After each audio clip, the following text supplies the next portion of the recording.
ஃப்ருகாலிட்டி. ஃப்ருகாலிட்டியின் அர்த்தம் என்னவென்றால் புத்தி உள்ள கஞ்சத்தனம். Praise the Lord. இது அப்படியாக இருக்கிறது. நான் ஃப்ருகாலிட்டியை விளக்குகிறேன். எப்படி என்றால் இது கரும்பு சார். ஹல்லேலூயா. சரியா? உங்களுடைய எண்ணங்கள் எப்படியாக இருக்க வேண்டும் என்றால் எப்படி ஒவ்வொரு பொருளிலிருந்து மேக்சிமம் அவுட்புட் எடுக்கும்படியாக. ஹல்லேலூயா. நான் சொல்லவில்லை பிராண்ட் தேவையில்லை என்று, ஆனால் எப்பொழுதாவது அந்த பிராண்ட் தேவை இல்லாமல் கூட இருக்கலாம். ஸோ நீங்கள் என்னவா இருக்கீங்க? ஃப்ரூகல். நீங்கள் என்னவா? ஃப்ரூகல். என்னவா? ஃப்ரூகல். நீங்கள் கவனிக்கிறீர்கள். Praise the Lord. நீங்கள் ஃப்ரூகலாக இருக்கும் பொழுது நீங்கள் ஒவ்வொரு பொருட்களையும் சேமிக்க திட்டமிடுகிறீர்கள். பணத்தையும் மிச்சப்படுத்த நினைக்கிறீர்கள், நேரத்தையும் மிச்சப்படுத்த நினைக்கிறீர்கள், எல்லாவற்றையும் மிச்சப்படுத்த நினைக்கிறீர்கள்.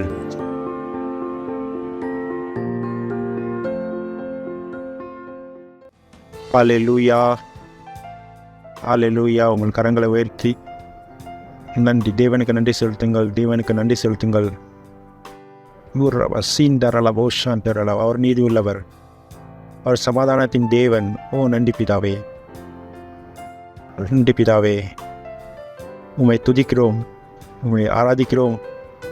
நீரே துதிக்கு பாத்திரர், உம்மை போல ஒருவரும் இல்லை. நன்றி பிதாவே. எங்களுடைய ஜீவனில் உம்முடைய ஆத்மாவிகளுக்காக, உங்களுடைய வார்த்தை ஞானத்திற்காக நன்றி, நன்றி, நன்றி, நன்றி பிதாவே, நன்றி பிதாவே, நன்றி பிதாவே, நன்றி கண்டவரே, நன்றி பிதாவே, நன்றி, நன்றி, நன்றி, நன்றி. இந்த நேரத்தை நீர் தந்ததற்காக உங்களுடைய வார்த்தைகளை படித்து நாங்கள் முன்னேறும்படியாக பிள்ளைகளுக்காக நான் ஜெபிக்கிறேன். உங்களுடைய வார்த்தையை அவர்கள் கிரகிக்கிறார்கள் இயேசுவின் நாமத்தில். அந்த வார்த்தையின் வெளிச்சத்தில் அவர்கள் செயல்படுகிறார்கள் இயேசுவின் நாமத்தில். இவர்கள் கற்றுக்கொள்கிறார்கள் எதுவோ அதன்படியாக செயல்படுவார்கள், அதன்படி நடப்பார்கள் இயேசுவின் நாமத்தில்.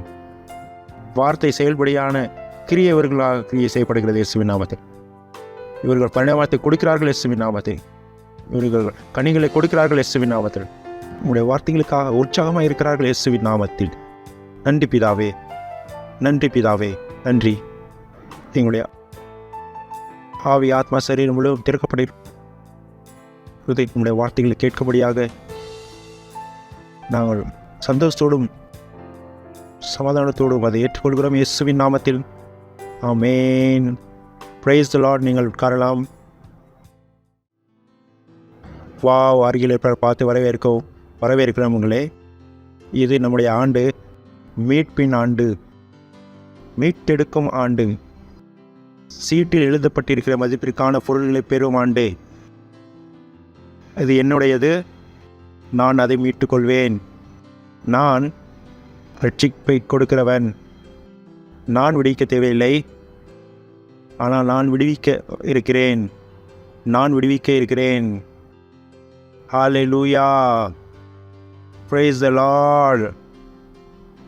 ஸோ கடந்த வாரம் நாம் இதை பற்றி பார்த்தோம் என்றால், நம்ம இம்பார்ட்டன்ட் டாபிக் நான் கூறினேன். அநேக சமயம் ஜனங்கள் இதை கவனம் செலுத்துவதில்லை. இது பெரிய காரணம் என்னவென்றால், ஜனங்கள் தேவனுடைய ஆசீர்வாதத்தை எப்படி பார்க்க வேண்டுமாவோ அப்படியாக அவர்கள் பார்ப்பதில்லை. Price the Lord. சொல்லுங்கள், ஆர்டர், வரிசை. வரிசை மிக சிறப்பு என்றால் என்ன? அது ஒரு காம்பினேஷன். முதலாவது நான் என்ன சொன்னேன்? வேகம். அடுத்தது வரிசை. மூன்றாவது அழகு. அழகாக இருக்க வேண்டும். எந்த காரியங்கள் நீங்கள் செய்கிறீர்களோ அதெல்லாம் அழகாக இருக்க வேண்டும். நீங்கள் ரொட்டி சமைத்தீர்கள் கூட அது அழகாக இருக்க வேண்டும். எனக்கு தெரியாது, நீங்கள் பெண் பார்க்க சென்றீர்கள். அந்த பெண்ணுடைய சப்பாத்தி இந்திய தேசம் வரைபட போல இருந்தது.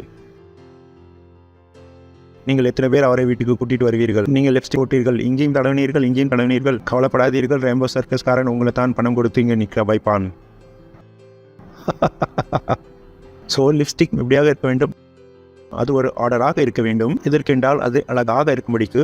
பொருட்கள் வரிசையில் இருந்தால் எப்படி இருக்கும்? அழகாக இருக்கும். உங்களுடைய மீசை கூட பாருங்கள். அந்த மீசைக்கார சகோதரர், அவருடைய ஒரு மீசை இங்கே, ஒரு மீசை அங்கே இருந்தது என்றால் இவரே தனக்கு சிரிப்பார், இது என்ன அப்படி இருக்கிறது?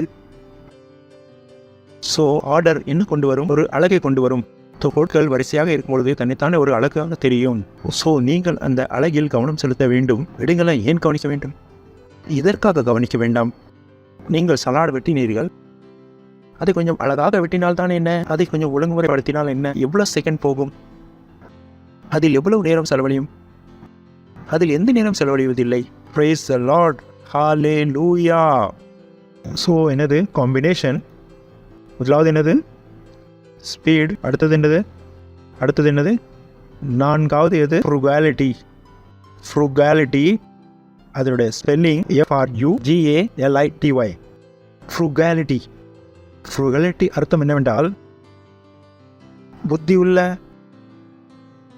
சிக்கனம்.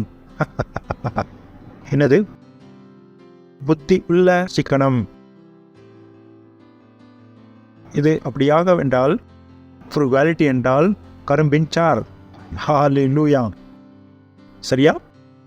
நீங்கள் உங்களுடைய எண்ணங்களில் ஒவ்வொரு பொருட்களிலிருந்தும் எப்படி மேக்சிமம் அவுட்புட் எடுக்கும்படியாக, அது எப்படி நம்முடைய சகோதரிகள் இருக்கிறார்கள், காய்கறி வாங்க செல்கிறார்கள், 10 ரூபாயில் அவர்களுக்கு 1 கிலோ வெங்காயம் வேண்டும், என்ன இவ்வளவு அதிகமாக விலை கேட்கிறீர்கள், அங்கு 8 ரூபாய் கிடைக்கிறதே, சகோதரியே போய் சொல்லாதீர்கள்.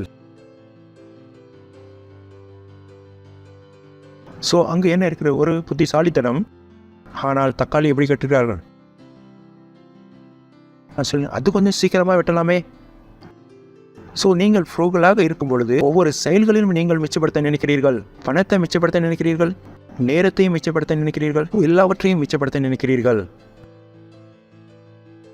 ஆனால் நீங்கள் அதுடன் காம்ப்ரமைஸ் செய்வதில்லை. எதுடன் புரிகிறதா? அந்த அழகுடன் நீங்கள் காம்ப்ரமைஸ் செய்வதில்லை. இதுதான் நான் சொன்னேன் ஒரு காம்பினேஷன் என்று. அங்கு நீங்கள் பேலன்ஸாக இருக்க வேண்டும். சொல்லுங்கள், பேலன்ஸாக இருக்க வேண்டும். பேலன்ஸ். நீங்கள் சைக்கிள் ஓட்டினீர்களே, அப்பா தெரியப்படுத்த முடியும், சைக்கிள் வாங்க கொடுக்க முடியும். ஆனால் பேலன்ஸ் யார் செய்ய வேண்டும்? பேலன்ஸ் நாம் தான் செய்ய வேண்டும். அப்பாவால் பேலன்ஸ் தேடி பிடிச்சி கொடுக்க முடியாது. அப்பாவால் சொல்ல முடியும் பேலன்ஸ் செய்ய வேண்டும் என்று. நீங்கள் சொல்லுங்கள், அப்பா பேலன்ஸ் எப்படி செய்ய வேண்டும்? நீ உட்கார 2 டைம் விழுந்து எந்திரி, நீனே புரிந்து கொள்வ பேலன்ஸ் எப்படி செய்ய வேண்டும் என்று. ஸோ அது ஒரு காம்பினேஷன். நான் சொன்னது போல் எல்லா பொருட்களிலும் ஒரு பேலன்ஸ் இருக்குது. உப்பு அதிகம் இல்லை, மஞ்சள் அதிகம் இல்லை, ஜீரம் அதிகம் இல்லை. எல்லா பொருளும் எப்படி இருக்கிறது? எப்படி இருக்க வேண்டுமோ அது போல் இருக்கிறது. Praise the Lord. Hallelujah. ஒவ்வொரு செயல்களும் ஒரு வரிசை இருக்குது. சொல்லுங்கள். ஸோ ஃப்ரூகாலிட்டி என்னது? புத்திசாலித்தனமான சிக்கனம். ஒவ்வொரு பொருட்களும் சிக்கனம் என்றால் அது அர்த்தம் இல்லை குவாலிட்டியோடு எந்த காம்ப்ரமைஸ் செய்வதில்லை. நான் முதலாவது சொன்னேன் என்னது? ஹையர் இன் குவாலிட்டி. ஸோ நீங்கள் என்ன செய்கிறீர்கள்? அதை பார்க்கிறீர்கள். ஸோ இந்த பொருளை இப்படி, ஆனால் குவாலிட்டி காம்ப்ரமைஸ் செய்யப்படுவதில்லை. பட் இதை எப்படி செய்ய முடியும்? அதனுடைய தரத்தையும் குறைந்த பைசையில் எப்படி கொண்டு வர முடியும்? குறைந்த நேரத்தில் எப்படி செய்ய முடியும்? குறைவான இடத்தில் எப்படி செய்ய முடியும்? அதுதான் குவாலிட்டி. ஸோ நீங்கள் ஒரு ஃப்ரூகலாக இருக்கிறீர்கள். நேரம் நீங்கள் நினைக்கிறீர்கள் நான் 2 மணி நேரம் சமைத்து கொண்டிருப்பேன். நீங்கள் நினைக்கிறீர்களோ இல்லை, நான் 2 மணி நேரம் சமைப்பேன். ஆனால் ஒரு ஹோட்டல் திறந்தால் அதை சமைத்து நானே சாப்பிட வேண்டியது இருக்குமே. உண்மை இல்லையா? Praise the Lord. Hallelujah. Hallelujah. நான் சொல்லவில்லை பிராண்ட் தேவையில்லை என்று. ஆனால் சில சமயங்களில் பிராண்ட் தேவை இல்லாமல் கூட இருக்கலாம். Praise the Lord. ஸோ நீங்கள் எப்படியாக இருக்கிறீர்கள்? ஃப்ரூகலாக. ஃப்ரூகல். நீங்கள் கவனிக்கிறீர்கள். Praise the Lord. Hallelujah. நீங்கள் என்ன செய்கிறீர்கள்? கவனம் செலுத்துகிறீர்கள். என்னவாக இருக்கிறீர்கள்? ஃப்ரூகல். அருகில் இருப்பவர் பார்த்து சொல்லுங்கள், ஃப்ரூகல். புத்தியுள்ள சிக்கனம். ஒரு கஞ்சூஸ் ஆகிவிடாதீர்கள். எல்லாத்திலும் சிக்கனம் படிக்கிறீர்கள். குவாலிட்டியில் எந்த காம்ப்ரமைஸும் இல்லை. ஆனால் நீங்கள் ஒரு புத்திசாலியான இருக்கிறீர்கள். நேரத்தை பற்றி, பணத்தை பற்றி மட்டுமல்ல, நேரத்தின் ஞானம் உங்களிடத்தில் இருக்கிறது, இடத்தின் ஞானம் இருக்கிறது, பொருட்களின் ஞானம் இருக்கிறது. Praise the Lord. இங்கு 2 ரூபாயில் நடக்கும் என்றால் அது ஏன் 5 ரூபாய் கொடுக்க வேண்டும்?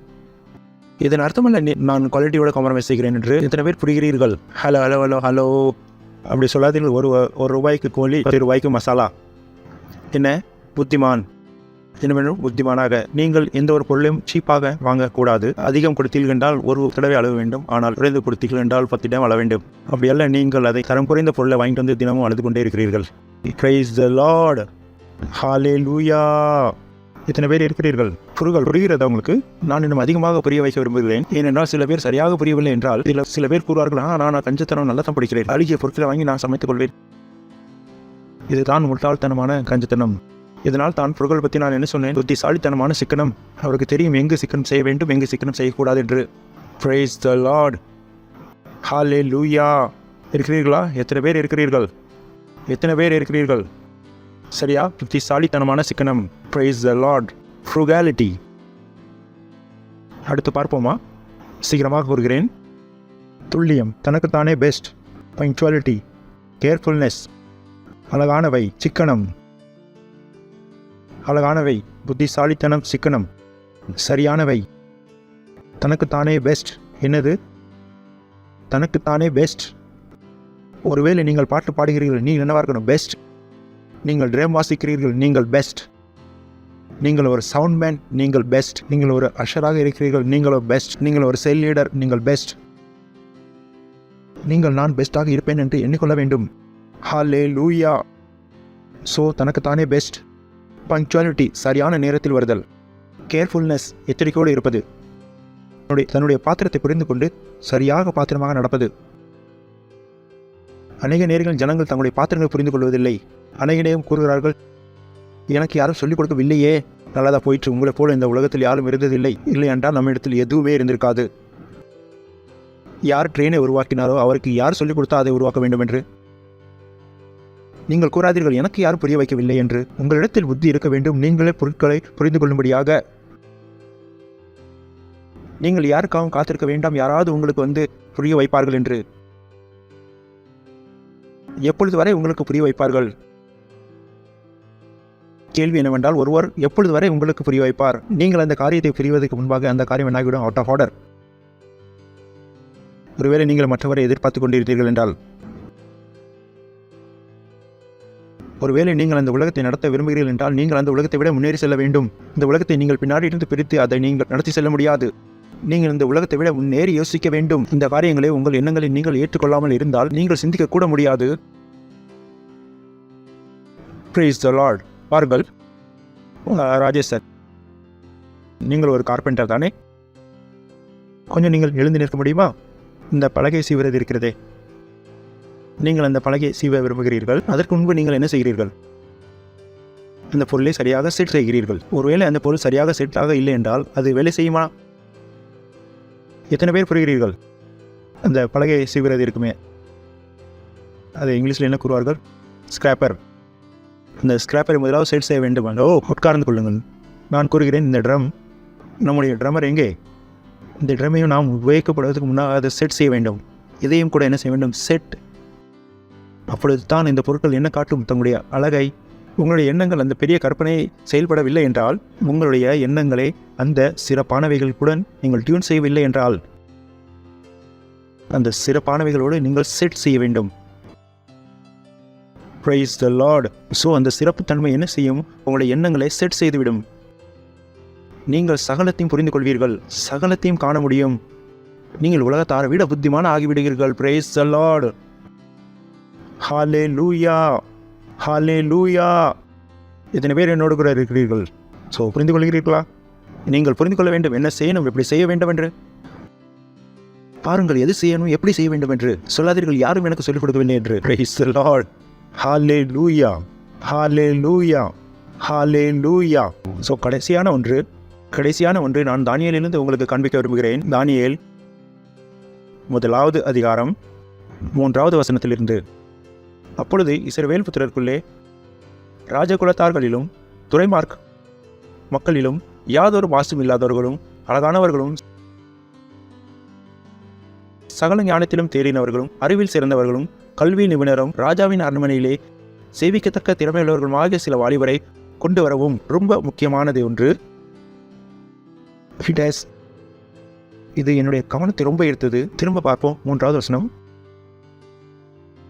அப்பொழுது இஸ்ரவேல் புத்திரருக்குள்ளே ராஜகுலத்தார்களிலும், சொல்லுங்கள், ராஜகுலத்தார், துறை மார்க்கங்களிலும் யாதொரு மாசு இல்லாதவர்களும் அழகானவர்களும். நான் விரும்புகிறேன் சில காரியங்களை நீங்கள் பார்க்க வேண்டும் என்று. சில காரியங்கள் தானியேலை பற்றி கடந்த வாரம் நான் கூறினேன். அதைவிட இன்னும் சில காரியங்களை காண்பிக்க விரும்புகிறேன். ராஜகுலத்தார், மாசு இல்லாதவர், அழகானவர். என்னவென்றால், பின்பு மாசு இல்லாதவர், சொல்லுங்கள், மாசு இல்லாதவர், அழகானவர், சகல ஞானத்திலும் தேறினவர், அறிவில் சிறந்தவர்கள், கல்வியில் நிபுணர், ராஜ அரண்மனையில் சேவிக்கத்தக்க திறமை உள்ளவர். இவர்களுக்குள்ளாக இவ்வளவு சிறப்புத்தன்மை இருந்தது. Praise the Lord. ராஜா தேர்ந்தெடுப்பதற்கு முன்னாலேயே இவர்களுடைய திறமையை காண்பிக்கிறேன். இவர்களுடைய திறமைகள் திரும்பவும் வாசித்துக் கொள்ளுங்கள். அதனால் தான் நான் கூறினேன், சிறப்புத்தன்மை இப்படிதான் இருக்கும் என்று. இஸ்ரவேல் புத்திரருக்குள்ளே ராஜகுலத்தார், மாசு இல்லாதவர், அழகானவர், மாசு அல்லாதவர் அவர் அல்ல 4 கேர்ள் ஃப்ரெண்ட் வைத்திருக்கிறவர். மாசு இல்லாதவர் அவர் அல்ல எல்லா இடத்திலும் கடன் வாங்கி பைசா வாங்கி கொண்டிருக்கிறார். எல்லாத்தையும் ஏமாற்றி விட்டார் அல்ல. அப்படிப்பட்டவர்கள் அல்ல. அப்படிப்பட்டவர்கள் அல்ல. மாசு இல்லாதவர்கள், அழகானவர், சகல ஞானத்திலும் தேறினவர்கள், அறிவில் சிறந்தவர்கள், கல்வியில் நிபுணர், ராஜ அரண்மனையிலே சேவிக்கத்தக்க திறமையுள்ளவருமாக சில வாலிபரை கொண்டு வாருங்கள். இந்த குவாலிட்டிகளை நீங்கள் பார்க்க வேண்டும் என்று நான் விரும்புகிறேன். இவருக்குள்ளாக ஆல்ரெடி நிறைய குவாலிட்டிஸ் இருந்தது. Praise the Lord. பட் ரொம்ப முக்கியமான காரியத்தை நான் உங்களுக்கு வெளிப்படுத்த விரும்புகிறேன். பாருங்கள், அவர்களுக்கு ரொம்ப கவனமாக நீங்கள் கேட்கவும் உங்களுக்கு ரொம்ப இது உதவி செய்யும். சொல்லுங்கள், அவர்கள் புத்திசாலிகளாக இருந்தார்கள். சொல்லுங்கள், அவர்கள் புத்திமானாக இருந்தார்கள். நானும் ஒரு புத்திசாலி. ஞாபகத்தில் வைப்பீர்களே, நீங்களும் ஒரு புத்திசாலி. நான் கூறுவேன், பிரச்சனை எங்கே இருந்தது என்று. நிறைய கிறிஸ்தவர்களுக்கு புரிவதில்லை. நான் புத்திசாலியாக இருக்கிறேன், ஆனால் பிரச்சனை எங்கே இருக்கிறது, நான் காண்கிற பிரச்சனை எங்கே இருக்கிறது என்று. இவர்களிடத்திலும் அப்படியான ஒரு சூழ்நிலை இருந்தது. ஆனால் இவர்கள் புத்திசாலித்தனமாக வேறு ஏதோ செய்தார்கள். ஆனால் கிறிஸ்தவர்கள் முட்டாள்தனத்தினால் வேறு ஏதோ செய்து விடுகிறார்கள். திரும்பவும் 3 பார்ப்போம். அப்பொழுது இஸ்ரவேல் புத்திரருக்குள்ளே ராஜகுலத்தார்களிலும் துறை மக்களிலும் யாதொரு மாசு இல்லாதவர்களும் அழகானவர்களும் சகல ஞானத்திலும் தெரிந்தவர்கள். சொல்லுங்கள், சகல ஞானத்திலும் தெரிந்தவர்கள். சில பேர் கூறுகிறார்கள், என்ன எல்லாருக்கும் எல்லா இடத்திலும் எல்லாம் தெரியுமா? இங்கு சொல்லப்படுகிறது சகல ஞானத்திலும். அது அப்படி அல்ல. Don't be jack of all but prince of one அப்படி ஒரு சொல்வார்களே.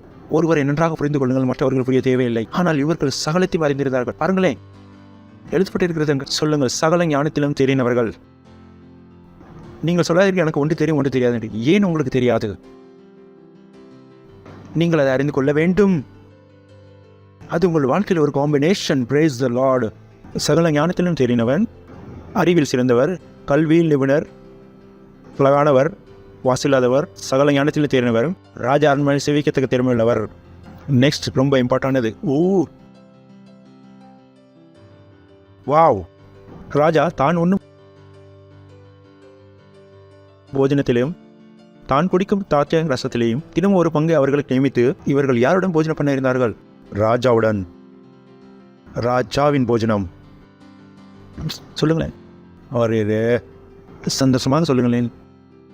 ராஜாவோட போஜனம் எப்படி இருக்கும்? ராஜாவின் போஜனம். அது அப்படியாக ஒரே நல்ல சுவை போல. சொல்லுங்கள், அவர்கள் ராஜாவின் போஜனம் செய்ய இருந்தார்கள். திரும்பவும் சொல்லுங்கள், உங்கள் கண்களை வெளியெடுத்து சொல்லுங்கள். சொல்லுங்கள், அவர்கள் ராஜாவுடன் போஜனம் பண்ண இருந்தார்கள். எவ்வளவு கிருபையானது, அப்படித்தானே? பெரிய கிருபை இருக்கிறதா இல்லையா? இப்போ பார்ப்போம் இது கிருபையா என்னதென்று. எனக்கு தெரியும். அவர்களை 3 வருஷம் வளர்க்கவும் அதன் முடிவிலே அவர்கள் ராஜாக்கு முன்பாக நிற்கும்படி செய்யவும் கட்டளையிட்டான். ஆல்ரெடி இவர்கள் என்னவா இருந்தாலும் மாசு இல்லாதவர்கள், அழகானவர்கள், ஞானத்தில் தெரிந்தவர்கள், ராஜகுலத்தார், அறிவுள்ளவர்கள், ஞானத்தில் தெரிந்தவர்கள், கல்வியில் நிபுணர்கள். இப்பொழுது அவர்களுக்கு என்ன கிடைக்கிறது? ராஜாவின் போஜனம். நெக்ஸ்ட், அவர்களுக்குள் அநேக பேர் இங்கு கொண்டு வந்தார்கள். அவர்களுக்குள் யூதா புத்திரராகிய தானியேல், அனனியா, மிஷாவேல், அசிரியா என்பவர்கள் இருந்தார்கள். இது ஒரு இன்ட்ரெஸ்டிங் ஆன ஸ்கிரிப்சர். ஆண்டவரை எவ்வளவு கற்றுக் கொடுக்க வேண்டும். என்னவென்றால், அநேக பேர் எங்கிருந்து வந்திருந்தார்கள்? இஸ்ரேலில் இருந்து. சில பேர் கேட்டார்கள், மற்றவர்கள் ஏன் அப்படி இல்லை என்று. 3வது வசனத்தை பார்ப்போம். சார், இஸ்ரவேல் புத்திரருக்குள்ளே என்னது அநேக பேர் இருந்திருப்பார்கள். இங்கு எல்லோரும் யாராக இருந்தார்கள்? இஸ்ரவேலர்களா? திரும்பவும் 6வது வசனத்தை பார்ப்போம். அவர்களுக்குள் யூதா புத்திரராகிய தானியேல், அனனியா, மிஷாவேல், அசரியா என்பவர்கள் இருந்தார்கள். இங்கு ஏன் யூதர்கள் என்று காட்டப்படுகிறது? யாக்கோபு ஆசீர்வாதத்தை கொடுக்கும்போது என்ன கூறினார்? ராஜரிகம் யாரிடத்தில் இருக்கும்? யூதர்களிடத்தில். Praise the Lord. இது தானியேலுடைய வம்சத்தை காட்டுகிறது. அதை திரும்ப பார்ப்போம் நாம். நெக்ஸ்ட், பிரதானிகளின் தலைவன் தானியேலுக்கு பெல்சேசார் என்றும், அனனியாவுக்கு சத்ராக் என்றும், மிஷாவேலுக்கு மேஷக் என்றும், அசரியாவுக்கு அபேத்நேகு என்று மறுபெயரிட்டான். நெக்ஸ்ட், இருதயத்தில். அருகில் பிரபா சொல்லுங்கள், இருதயத்தில். உங்களிடத்தில் இருக்கிறது, இது இருதயத்தில் நீங்கள் ஏற்கிறீர்களா இல்லையா? உங்களுக்கு தெரியுமா, அநேக பேர் இதை இருதயத்தில் ஏற்றுக்கொள்வதில்லை. இந்த இருதயத்தில் அவர்களுடைய ஜீவனில் இல்லை. இதனால் தான் அவர்கள் ஆசீர்வதிக்கப்பட்டிருக்கிறார்கள், ராஜ குலத்தார்கள், துறைமக்களும் கூட. ஆனால் அவர்கள் ஏழ்மையில் வாழ்கிறார்கள், சாதாரண மனிதனை போல வாழ்கிறார்கள்.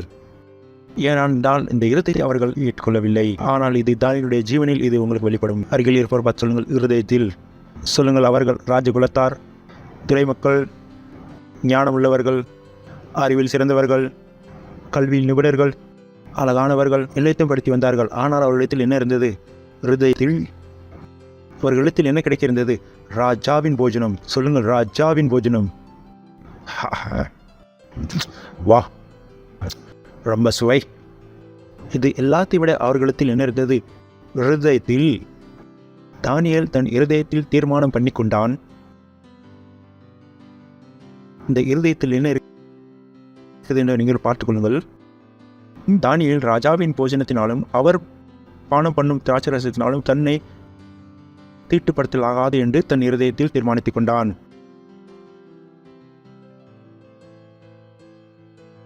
அவன் புரிந்து கொண்டான், ராஜாவின் போஜனம் நான் பண்ண மாட்டேன் என்று. அவன் இருதயத்தில் வாஞ்சியாக இருந்தான். அநேக நேரம் கிறிஸ்தவர்கள் இந்த காரியங்களை அறிந்திருப்பதில்லை. அவர்கள் தங்களை பரிசுத்தம் இல்லாதவர்களாக ஆக்கிவிடுகிறார்கள். பரிசுத்தம் இல்லாதவர்களாக அவர்கள் எதை செய்யக்கூடாது அதை அவர்கள் செய்கிறார்கள். தானியேல் ராஜாவின் போஜனத்தினாலும் அவர் பானம் பண்ணும் திராட்சரசத்தினாலும் தன்னை தீட்டுப்படுத்தல் ஆகாது என்று தன் இருதயத்தில் பண்ணிக்கொண்டு தன்னை தீட்டுப்படுத்தாதபடி பிரதானிகளின் தலைவரிடத்தில் வேண்டிக் கொண்டான். இப்பொழுது நீங்கள் கூறுவீர்கள், வாருங்கள் நாம் பார்ப்போம். தேவன் தானியேலுக்கு பிரதானிகளின் தலைவனிடத்தில் தயவும் இரக்கமும் கிடைக்கும்படி செய்தார். Price the Lord. தயவு முன்பு இருந்ததா பின்பு இருந்ததா? பிறகு. முதலாவது அவர் என்ன செய்தார்? இருதயத்தில். சொல்லுங்கள், இருதயத்திற்கு அப்புறம் தயவு. ஹலோ, சொல்லுங்கள், இருதயத்தில் கொண்ட பிறகு தயவு. அநேக பேர் தேவனுடைய தயவை பார்க்க விரும்புகிறார்கள். நான் கூறுகிறேன், நீங்கள் உங்கள் இருதயத்தில் அதை ஏற்றுக்கொண்டீர்களா? நீங்கள் ஏதாவது செய்ய உங்கள் மனதில் விரும்பினீர்களா? நீங்கள் ஏதாவது ஒரு யுத்தம் செய்ய விரும்பினீர்களா? நீங்கள் தேவனுடைய சித்தத்தின்படி செயல்பட விரும்பினீர்களா? ஒருவேளை நீங்கள் இதை செய்தீர்கள் என்றால் நீங்கள் ஒவ்வொரு இடத்திலும் என்னத்தை பெறுவீர்கள்? கிருபையும் தயவும். ஆனால் முதலாவது முடிவு உங்களுடையது. தேவன் கூறுகிறார், உங்களுடைய இருதயத்தில் இருப்பதை நான் பூர்த்தி செய்வேன் என்று. அப்படி என்ன உங்களுடைய இருதயத்தில் எதுவுமே இல்லை என்றால்? Praise the Lord. நான் காண்பிப்பேன் கிறிஸ்தவர்கள் எப்படி தங்களுடைய வாழ்க்கையை வீணாக்கிறார்கள் என்று. சொல்லுங்கள், ஞானத்தில் தெரிந்தவர், அறிவில் சிறந்தவர், ராஜகுலத்தார், துறைமக்கள். ஆனால் அவர்களிடத்தில் என்ன இருந்தது? இருதயத்தில். ஆனால் அவர்களுக்கு கிடைத்தது என்ன? அவர் என்ன கூறினார்? போஜனம் பண்ண மாட்டேன். நெக்ஸ்ட், பிரதானிகளின் தலைவன் தானியேலை நோக்கி, உங்களுக்கு போஜனத்தையும் பானத்தையும் குறித்திருக்கிற ராஜாவாகிய என் ஆண்டவனுக்கு நான் பயப்படுகிறேன். அவர் உங்களோட வாலிபரின் முகங்களை பார்க்கிலும் உங்கள் முகங்கள் வாடி போனவைகளாக காண வேண்டியது என்ன? அதனால் ராஜா என்னை சிறைசேதம் பண்ணுவாரோ? நான் முன்பு கூட உங்களுக்கு கூறினேன், ஜனங்கள் உங்களுடைய சிறப்பை கண்டுவிட்டார்கள் என்றால் அவர்கள் உங்களுக்காக கூட கஷ்டத்தை ஏற்றுக்கொள்ள தயாராக இருப்பார்கள். அவர்களிடத்தில் இதுதான் நடந்தது. நெக்ஸ்ட், அப்பொழுது பிரதானிகளின் தலைவனாலே தானியேலே, அனனியா, மிசாவேல், அசரியா என்பவர்கள் மேல் விசாரிப்புக்காரனாக வைக்கப்பட்ட மெலேஷர் என்பவனை தானியேல் நோக்கி, 10 நாள் வரைக்கும் உமது அடியாரை சோதித்து பாரும். எங்களுக்கு புசிக்க பருப்பு முதலான மரக்கறிகளையும் குடிக்கையும் தண்ணீரையும் கொடுத்து எங்கள் முகங்களையும் போஜனத்தில் புசிக்கிற வாலிபருடைய முகங்களையும் ஒத்துப்பாரும். பின்பு நீர் காண்கிறபடி உமது அடியாருக்கு செய்யும் என்றான். அவன் இந்த காரியத்தாலே அவர்களுக்கு செவி கொடுத்து 10 நாள் அளவும் அவர்களுக்கு சோதித்து பார்த்தான். 10 நாள் சென்ற பின்பு ராஜபோசனத்தில் புசித்த எல்லா வாலிபர்களையும் பார்க்கிலும் அவர்கள் முகம் களையுள்ளதாயும் சரீரம் புஷ்டியுள்ளதாயும் காணப்பட்டது. ஆகையால் மேல்சார் அவர்கள் புசிக்க கட்டளையான போஜனத்தையும் அவர்கள் குடிக்க கட்டளையான திராட்சை ரசத்தையும் நீக்கி, சொல்லுங்கள் நீக்கி, இது மீட்பின் ஆண்டு, நான் இங்கு தான் இந்த கொண்டு வர அவங்களை நினைத்தேன். திராட்சை ரசத்தையும் நீக்கி வைத்து அவர்களுக்கு பருப்பு முதலாக கொடுத்தான். இதுதான் இந்த மீட்பின் ஆண்டில் இன்னொரு காரியம்.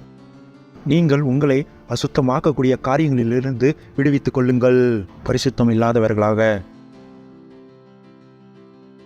நீங்கள் கூறுவீர்கள், வெஜிடேரியன் நான் வெஜிடேரியனாக இருந்து அதுவா பிரச்சனை? ஏனென்றால் யூதர்களிடத்தில் ஒரு நியமம் இருந்தது, அவர்கள் எல்லா பிராணிகளையும் சாப்பிடுவதில்லை. சில பிராணிகளை சாப்பிட வேதத்தில் தடை இருந்தது. எத்தனை பேருக்கு தெரியும்? மேலும் அதை வெட்டக்கூடிய அந்த முறைகள் கூட வேறாக இருந்தது. முறித்தெடுப்பது மற்றும் வெட்டுவது இந்த காலத்தில் சொல்வது என்றால், யூதர்கள் அந்த வெட்டக்கூடிய மாம்சத்தை சாப்பிடுவார்கள். ஆனால் முறித்தெடுக்கக்கூடிய மாம்சத்தில் இரத்தம் அது சென்றுவிடும். தேவன் என்ன சொல்லியிருந்தால், நீங்கள் இரத்தத்தை குடிக்கக்கூடாது என்று. அவர்கள் மாம்சத்தை வெட்டும் போது அவர்களை வெட்டுக்கூடிய முறை கூட வேறுவாக இருந்தது. இவர்களுக்கு தெரியாது ராஜாவின் போஜனத்தில் எந்த மாம்சம் வரும் என்று. அதை எப்படி விட்டிருப்பார்களோ அதை நாங்கள் சாப்பிட்டால் தீட்டுப்பட்டவர்கள் ஆகிவிடுவோம்.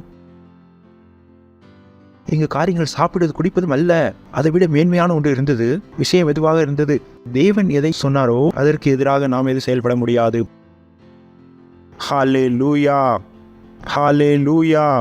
நாம் அதைத்தான் செய்வோம். தேவன் எதை செய்ய சொன்னாரோ அதைத்தான். நாம் உலகத்தாருடைய காரியங்களை கேட்டு நம்மை தீட்டுப்படுத்த மாட்டோம். உங்களுடைய வேலை நேரம் இருக்கிறது 9 மணி வரைக்கும். ஆனால் ஆத்மா வெல்வதற்கு உங்களுக்கு நேரம் இல்லை. நீங்கள் உங்களை தீட்டுப்படுத்துகிறீர்கள். நீங்கள் பேசி தீர்வு எடுக்க வேண்டும். சில பேரிடம் நேரம் இருந்தும் அவர்கள் செய்வதில்லை. நான் கூறுகிறேன், நீங்கள் தங்களை தீட்டுப்படுத்துகிறீர்கள். அந்த மாதிரி காரியங்களிலிருந்து தங்களை விடுவித்துக் கொள்ளுங்கள். சில பேர் தங்களுடைய கோபத்தில், தங்களுடைய பெருமையில், கௌரவத்தில் தேவனுடைய காரியங்களை செய்வதில்லை. நான் செய்ய மாட்டேன், அவ்வளவுதான், நான் செய்ய மாட்டேன். தங்களுடைய விடுவித்துக் கொள்ளுங்கள், தங்களுடைய கௌரவத்திலிருந்து, தங்களுடைய கோபத்திலிருந்து. நீங்கள் விடுவிக்கப்பட வேண்டும் உங்களுடைய முட்டாள்தனத்திலிருந்து. அநேக பேர் தங்களை இந்த கட்டுக்குள்ளாக கட்டி வைத்திருக்கிறார்கள். வேதம் கூறுகிறது, தேவனுடைய பயம் புத்தியின் ஆரம்பம் என்று. வேதத்தை வாசித்துக் கொள்ளுங்கள். அநேக பேர் எப்பொழுதும் தவறான முடிவுகளை எடுக்கிறார்கள். ஏனென்றால் அவர்களிடத்தில் தேவனுடைய பயம் இல்லை. ஏனென்றால் அவர்கள் தேவனை சந்தோஷப்படுத்த விரும்புவதில்லை, மற்றவர் எல்லாவர்களையும் சந்தோஷப்படுத்த விரும்புகிறார்கள். இங்குதான் பிரச்சனை இருக்கிறது. யாதொரு மனிதரும் தேவனுக்கு விருப்பமானது இல்லாமல் அவருடைய பெரிய ஆசீர்வாதங்களை பெறுவதற்கு கற்பனை செய்து பார்க்க முடியாது. இந்த வாலிபர்களிடத்தில் இதுதான் இருந்தது. இவர்கள் 17 வயதில் தான் இருந்தார்கள். 17 வயது வாலிபர்கள். இவர்களிடத்தில் ராஜாவின் பயம் இருந்ததில்லை. இவர்களிடத்தில் எந்த பயமும் இல்லாதிருந்தது. இன்ஃபேக்ட் இவர்களுடைய திறமையை பார்த்து அந்த சமையல்காரனிடத்தின் தைரியம் வந்துவிட்டது. நினைத்து பாருங்கள், சமையல்காரன். ஸோ வாருங்கள் நாம் பார்ப்போம். இந்த 4 பேருக்கும் தேவன். இப்பொழுது யார் வந்தார்? தேவன். சொல்லுங்கள், இப்பொழுது வந்திருக்கிறார் தேவன். முன்பு யார் வேலை செய்து கொண்டிருந்தார்கள்? மனிதர்கள். ஆண்டவரே வாருங்கள். அவர் சொல்லார், முதலாவது உன்னுடைய வேலை செய். தேவன் கூறார், நான் நம்பிக்கையுள்ளோ, நான் வருவேன், நீ உன்னுடைய காரியத்தை செய். கவலைப்படாதே, நான் தெரிவேன் உனக்கு, நான் காண்பேன் உனக்கு. முதலாவது என் வார்த்தையில் எழுதினதை நீ செய். நான் தெரிவேன், என்னுடைய வல்லமை தெரியும், என்னுடைய மகிமை வெளிப்படும். ஆனால் எப்பொழுது? உன்னிடத்தில் தைரியம் உள்ள பொழுதுதான், என்னை விசுவாசிக்கும் பொழுது. Praise the Lord. Hallelujah. Hallelujah. இந்த 4 வாலிபருக்கும் தேவன். ஹலோ, இவர்கள் எதை கற்க வேண்டும் என்றார்கள்? கலாத்தியரின் எழுத்தையும் பாசியும். இத்தனை பேருக்கு ஞாபகம் வருகிறது. ராஜா என்ன கூறியிருந்தான்? கலாத்தியரின் எழுத்தையும் பாசியும். இதை இவர்களுக்கு யார் கற்பித்துக் கொடுத்தார்? அந்த ராஜாவா அல்லது தேவனா? பார்த்துக்கொள்ளுங்கள். இந்த 4 வாலிபருக்கும் தேவன். யாருக்கு? எல்லோருக்குமா? கவனத்தை செலுத்துங்கள். எல்லோரும் கற்க வேண்டியிருந்தது. ஆனால் எத்தனை பேர் கற்றார்கள்? நிறைய பேர் இருந்தார்கள். ஆனால் எத்தனை பேர் எழுந்து நின்றார்கள்? 4 பேர் தைரியமாக இருந்தார்கள். நாங்கள் தவறு செய்ய மாட்டோம். வார்த்தை எதை சொல்லுகிறது அதைத்தான் நாங்கள் செய்வோம். ஞாயிற்றுக்கிழமை சபை அன்று என்னால் தூங்கிக் கொண்டு இருக்க முடியாது. Praise the Lord. இந்த 4 வாலிபருக்கும் தேவன். சொல்லுங்கள், இந்த 4 பேருக்கும் தேவன். யாரு? கவனிக்கவும். புத்தி, அறிவு யாரிடத்தில் இருக்கு? தேவனிடத்தில் மாத்திரம்தான். வேறு எங்கும் நீங்கள் இதை பெற்றுக்கொள்ள முடியாது. எவ்வளவு வேணும் நீங்கள் முயற்சி எடுங்கள். இதனால் தான் மனிதன் தன்னுடைய துப்பாக்கினாலே தன்னை சுட்டுக் கொள்கிறான். சுட்டுக் கொள்வதில்லையா? கொண்டு வைத்து மற்றவர்களை கொள்கிறார்கள். நான் கூறு, இது எப்படியான அறிவு? ஏனென்றால் நாம் அறிவோம். அறிவு யாரிடத்தில் இருக்கிறது? தேவனிடத்தில். கிருபை யாரிடத்தில் இருக்கு? தேவனிடத்தில். இந்த 4 வாலிபருக்கும் தேவன் சகல எழுத்திலும் ஞானத்திலும் அறிவையும் சாமர்த்தியத்தையும் கொடுத்தார். அடுத்து இருப்பது தேவன் மட்டும் தான் கொடுக்க முடியும். உலகத்தில் இருக்கிற எந்த புஸ்தகங்களும் உங்களுக்கு இது வெளிப்படுத்த முடியாது. தானியேலை சகல தரிசனங்களையும் சொப்பனங்களையும் அறியத்தக்க அறிவுள்ளவனாக்கினார். Praise the Lord. இங்கே எழுதப்பட்டிருக்கிற நீங்கள் அறிவீர்கள். ஜனங்கள் கற்பனை எது என்று உங்களுக்கு சொல்ல முடியும். ஆனால் தானியேலுக்கு நீங்கள் சொப்பனம் எதை கண்டீர்கள் என்று கூட தெரியும். இது ஒரு வேறு லெவலில் இருந்தது. ஞாபகம் இருக்கிறதா உங்களுக்கு? ராஜா தானியேலுக்கு என்ன கூறினார்? நீ அந்த சொப்பனத்தையும் சொல்லு, இந்த சொப்பனத்துடைய அர்த்தத்தையும் சொல்லு. இது எந்த புஸ்தகமும் உனக்கு கற்றுக் கொடுக்காது. இந்த வல்லமை யாரிடத்தில் மாத்திரம் இருந்தது? தேவனிடத்தில். 18வது வசனம், அவர்களை ராஜாவினிடத்தில் கொண்டு வருகிறது குறித்து நாட்கள் நிறைவேறின போது பிரதானிகளின் தலைவன் அவர்களை நேபுகாத்நேசருக்கு முன்பாக கொண்டு வந்து விட்டான். இந்த வசனத்தை ஏன் நான் காண்பிக்க விரும்புகிறேன் என்றால், 3 வருடம் வரை இவர்கள் ராஜாவுடைய போஜனத்தை புசிக்கவில்லை. ஞாபகம் இருக்கிறதா? ஆரம்பத்தில் நாம் வாசித்தோம். ராஜா அவர்களிடத்தில் என்ன கூறினான்? 3 வருஷம் வரைக்கும். எத்தனை பேருக்கு ஞாபகம் இருக்கிறது? 3 வருடம் வரை, 3 வருடம் முடிந்தவரை, 3 வருடம் வரைக்கும் இவர்களுடைய ரகசியங்கள் வெளிப்படவில்லை. Praise the Lord. ஒரு நாள் 2 நாள் அல்ல, 3 வருடம் இவர்களுடைய ரகசியங்கள் வெளிப்படவில்லை. இவர்கள் ராஜாவின் போதனத்தை சிக்கவில்லை. எதை சாப்பிட்டார்கள்? தங்களுடைய பருப்பு மரக்கறிகளையும். 3 வருடம் இவர்கள் ஒரு நாள் கூட நீங்க சொல்லுகிறார், ஓ பாஸ்டர், இந்த சமூகம் தினமும் கூறுகிறார்கள் சபைக்கு சென்றால் அது நடக்கும் இது நடக்கும். நான் சொல்ல ஒன்றுமில்லை. இவர்களிடத்தில் 3 வருடம் பிரஷர் இருந்தது.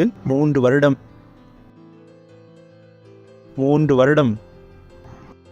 3 வருடம், ஒரு நாள் 2 நாள் அல்ல, 3 வருடம். சிந்தித்து பாருங்கள் எவ்வளவு கடினமான சூழ்நிலை இருந்தார்கள். ஆனால் தேவனிடத்தில் இவர்கள் விசுவாசம் இருந்தது. ஹல்லேலூயா, ஹல்லேலூயா. நீங்களும் என்ன செய்ய வேண்டும்? தேவனிடத்தில் விசுவாசம் வைக்க வேண்டும். ஒருவர் கூறினார், நான் தேவனிடத்தில் விசுவாசமாக இருக்கிறேன். நான் கூறினேன், என்ன விசுவாசமாக இருந்தீர்கள்? இல்லை, நான் விசுவாசிக்கிறேன். இப்பொழுது நீங்கள் என் வீட்டுக்கு வருகிறீர்கள். நான் கூறுகிறேன், சமையல் ரெடியாக இருக்கிறது. அடுத்த கேள்வி என்னவாக இருக்கும்? நீங்கள் உங்கள் வீட்டுக்கு போகிறீர்கள், மனைவியோட கேட்டீங்க. இப்பொழுது பிரதர் கண்ணன் இருக்கிறார். சுமித்ரா அவர்கள் கூறினார், சமையல் ரெடியாக இருக்கிறது. அடுத்த கேள்வி என்ன கேட்பார்கள்? என்ன சமைத்திருக்காய்? நீங்கள் என்ன சமைத்திருக்கிறீர்கள் என்று அறிந்து கொள்ள விரும்புவீர்கள். யார் கூறுகிறார்? தேவனிடத்தில் விசுவாசமாக இருக்கிறேன். நான் கூறுகிறேன், என்ன விசுவாசித்தீர்கள்? அதைத்தான் கூறுங்களேன். இப்பொழுது நான் உங்களிடத்தில் கேட்கிறேன். எல்லாரிடத்திலும் கேட்டால் கூறுவார்கள், ஆம் பாஸ்டர், நான் விசுவாசிக்கிறேன். என்ன விசுவாசிக்கிறீர்கள்? இதை பற்றி நான் எப்பொழுதும் சிந்திக்கவில்லையே. என்ன விசுவாசிக்கிறீர்கள்? அதைத்தான் சொல்லுங்களேன். இல்லை, நான் தேவனத்தை விசுவாசிக்கிறேன். என்ன விசுவாசிக்கிறீர்கள்? கூறுங்களேன். என்ன விசுவாசிக்கிறீர்கள்? ஜனங்களிடத்தில் இந்த கேள்விக்கு பதிலே இல்லை. நாங்கள் தேவனிடத்தில் விசுவாசமாக இருக்கிறோம். தேவனிடத்தில் ரொம்ப விசுவாசமாக இருக்கிறேன். என்ன விசுவாசமாக இருக்கிறீர்கள்? அங்கு முடிந்துவிட்டது. நான் கூறுகிறேன், தேவனிடத்தில் விசுவாசம் என்றால் நீங்கள் தேவனுடைய வார்த்தையின்படி செயல்படுகிறீர்கள். ஒருவேளை அதற்காக நீங்கள் படிக்க வேண்டிய கூட இருக்கலாம். Praise the Lord, hallelujah. இதைத்தான் நாம் என்ன கூறுகிறோம்? தேவனிடத்தில் விசுவாசம். நீங்கள் சமாதானம் செய்வதை மறுத்துவிடுங்கள். ஹல்லேலூயா, ஹல்லேலூயா. உங்கள் கரங்களை உயர்த்தி அந்நிய வாசையில் பிரார்த்தனை செய்வோம். ஊர்ரபா சாண்டோரி சாண்டோரிலபா சாண்டபா தீரலபோ சாந்திரலபா ரிலபா சொந்து ரீகரலமாந்து ரீசாண்டரலபோ சாண்ட ரீசபரலபோ. சொல்லுங்கள், நான் சிறப்பானவன். ரீசாண்டரிலே ரீஸ். ஹல்லேலூயா. மகிமை, மகிமை. இது காணிக்கை நேரம், உங்களோட தசமபாக கொடுக்கக்கூடிய நேரம், உங்களோட பார்ட்னர்ஷிப் கொடுக்கக்கூடிய நேரம்.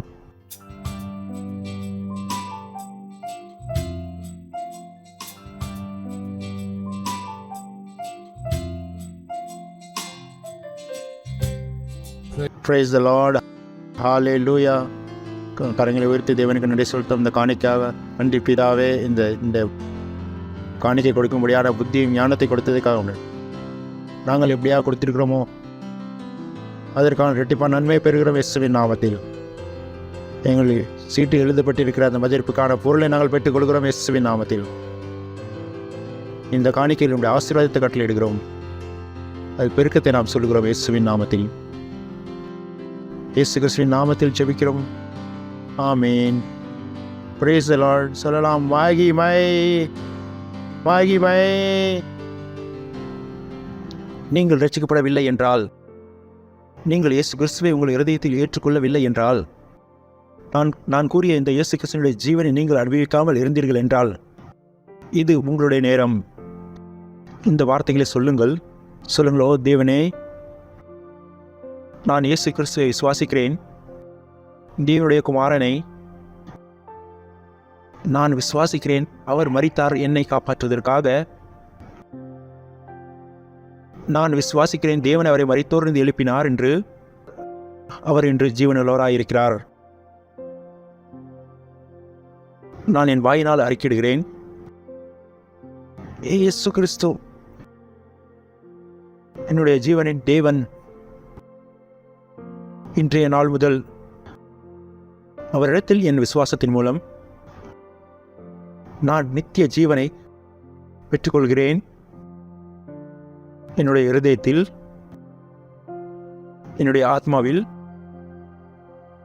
நன்றி ஆண்டவரே, என் ஆத்மாவை காப்பாற்றினதற்காக. இப்பொழுது என்னிடத்தில் நித்திய ஜீவன் இருக்கிறது. நான் இப்பொழுது தேவனுடைய குமாரன். நான் புதிதாக பிறந்தவன். நன்றி ஆண்டவரே. ஒருவேளை இப்பொழுது நீங்கள் இந்த பிரார்த்தனை செய்தீர்கள் என்றால், பாஸ்டர் கிறிஸ்துடன் தேவனுடைய குடும்பத்தில் உங்களை வரவேற்கிறோம் என்று தேவனுக்கு நன்றி செலுத்துவோம். அவருடைய தயவுக்காக, அவருடைய கிருபைக்காக, அன்பிற்காக. கர்த்தராகிய இயேசு கிறிஸ்துவினுடைய கிருபையும் தேவனுடைய அன்பும் பரிசுத்த ஆவியுடைய ஐக்கியமும் நம் அனைவரோடு கூட இருப்பதாக. ஆமேன். என் ஜீவன நாளெல்லாம் நன்மை கிருபையும் என தொடரும். நான் கர்த்தருடைய வீட்டிலே நீடித்த நாட்களாய் நிலைத்திருப்பேன். இயேசு கிறிஸ்துவின் நாமத்தில் ஆமேன். ஆனந்தம் அடையுங்கள். வார்த்தை செயல்படுகிறது. நான் சிறப்பானவன். Thank you very much. God bless you. Bye bye.